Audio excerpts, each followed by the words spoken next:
Hello. Good morning. Good morning. I had this dream last night. Uh-oh. Yeah. But it was really interesting because I was noticing how acceptable people are no longer acceptable. How acceptable people are no Yeah. longer I don't understand. So have you noticed that you've been in places in your life and you've just accepted the circumstance, and you've accepted the people in the circumstance, but as you start to change, you start to become more conscious, all of a sudden what was acceptable is no longer acceptable. Make any sense? Yeah. And so it was a really fascinating situation watching, in this particular dream, time cycles moving forward, and a person, and then a person, and how they were evolving, but the people around them, many of them were dropping away, other people were coming in, what life generally is. But right in this particular experience, it was all about this one individual shifting consciousness significantly and becoming conscious of being conscious, and starting to recognize all of the things that they've done in their lives and all the things they are currently doing in their lives are motion, are noise, or simply not necessarily even what they want to do, but it's what they find themselves doing. So it's almost like you talk about concentric circles sometimes. So it's like, I'm asking if this is what you're saying. So as a person becomes more and more of who they are and is able to walk through 3D without getting it all over them, they come closer and closer to the center circle, and they live in the center focused circle. Their friends, their family are in rings outside, and eventually there's such a contrast between you, the center circle, and the friend who's 4 out, that you can't relate to that friend anymore. Right. Yeah. Right. You start to find that what's acceptable now is no longer what was acceptable. One of the things over the years I've noticed with Mastering Alchemy women, maybe it applies to the men too, is as they do this work, they get pickier. They're not willing to settle for this man, this woman in their life, because it's too much noise and they're too focused on their work. Yeah. And quite often there's an underlying comment that ultimately comes out that I was afraid to, or I was uncertain about, or something would happen if I engaged in, so I never engaged. With this other person? With whatever's going on. I was uncertain in my space and so I allowed and I accepted. And now that, and we get this a lot, is now that I'm starting to realize, one response was, well, I'm getting mad at who I used to be. Well, don't get mad.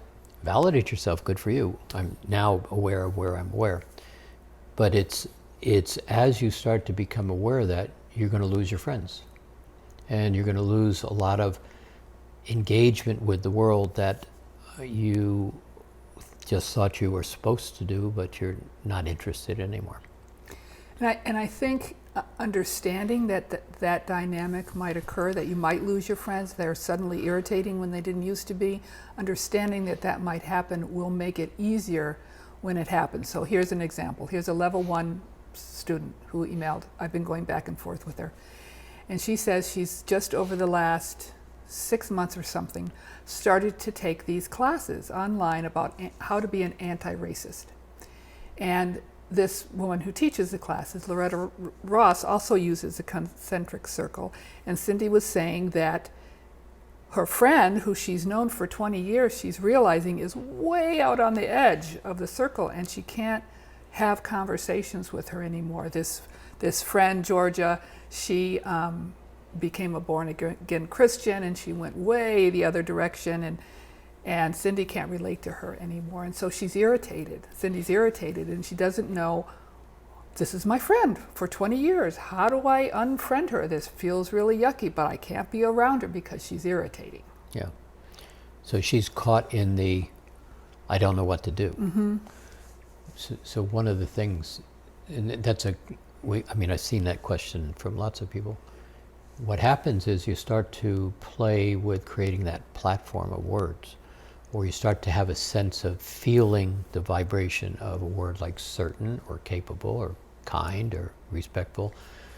What does respectful feel like? It's not just, oh, I'm being respectful. Well, what does it feel like? What does it feel like in your body? Right. So once you start feeling some of these words and recognizing that's aligned with me, I like this feeling, that stability begins to be structured. And then as you begin to pull your attention back in and allow becomes a key Yeah, word. she's not allowing. She's not allowing. She's thinking I need to do Yes, something and that's I right. have a problem.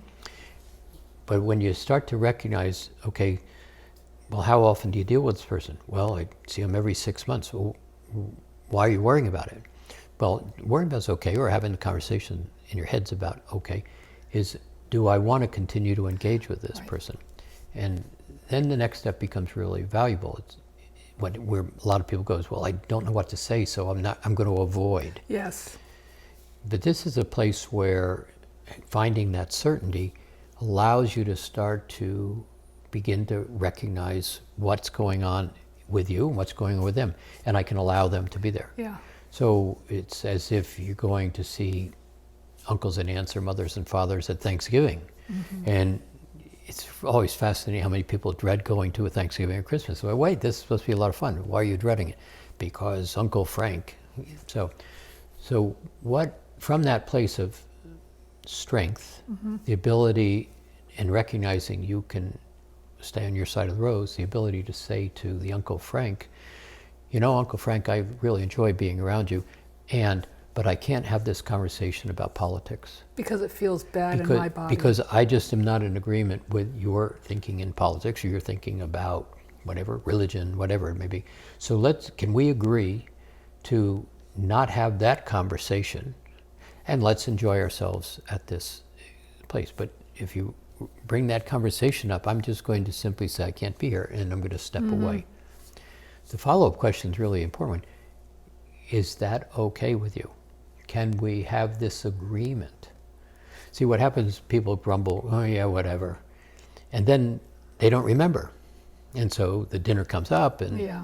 so this space of having strength and having the sense of this is what I'm about, and recognizing I can allow them that. And when they bring up politics, I'm not going to scream at them, and I'm not going to run out of the room. I'm going to just simply say, we had an agreement. We're not talking about politics, right? They'll remember the agreement. But if they didn't have the agreement, then well, yeah, I know, but so and so, and then off they go. You get discounted.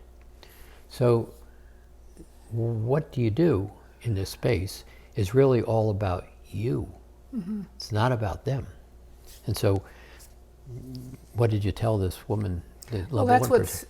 Cindy's coming around to, the allowing and also using her rose and realizing and congratulating herself that she's not a match anymore. Yeah. Because Georgia is so out of the circle that they can't relate, and so Cindy is, good job.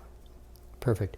Yeah. One of the other things that I find is really helpful is don't go to your worst experience. It's like, don't go to the thing that you most dread or the person that gets you the most upset.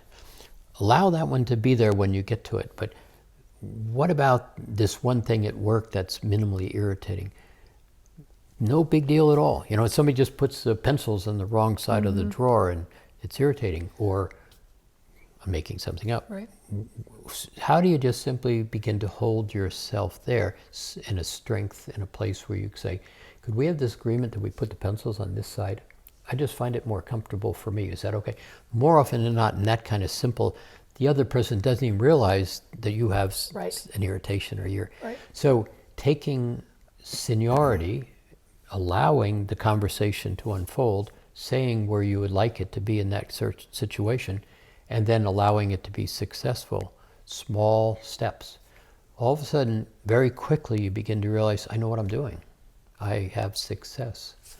So, Well, and another thing about irritation that I've noticed, and I've noticed in this Cindy person, is that when an irritation comes up, it's really not about the other person.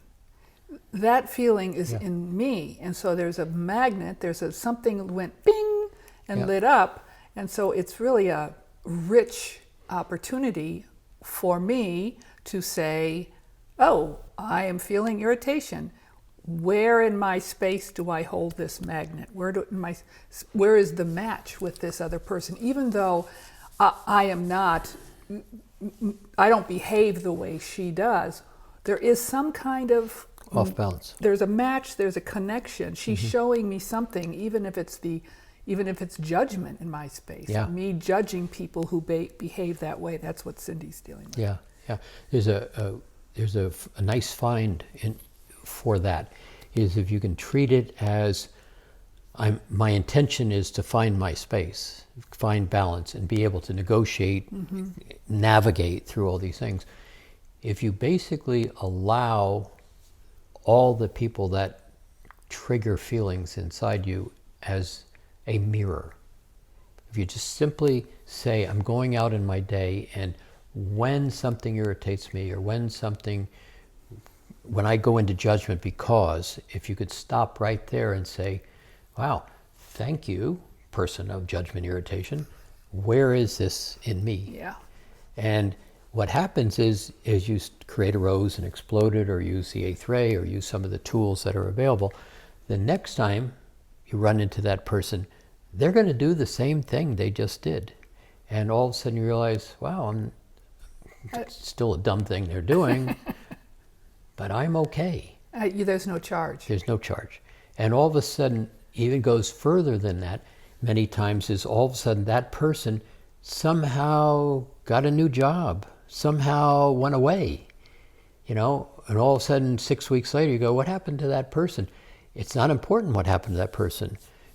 You basically created the space to make it okay for you, for that person not even to be there sticking you with that, Yeah. I'm just going to irritate you again. Yeah. And that's another thing that Cindy's noticed just over the last few days, is that she will reach out to Georgia texting, and Georgia doesn't reply. Uh-huh. And so Cindy is, whoa, she's so not used to that. And Georgia on her own is slipping away and making choices and moving. Right, right. So you treat it as an adventure. I'm looking for the mirrors. And once you recognize this, then you can step back and go, oh, I know what to do, because you do know what to do when you just simply step back into that place of strength. Thank you very much. Thank you very much. So, Good one. yeah, thank you very much. Have a nice day.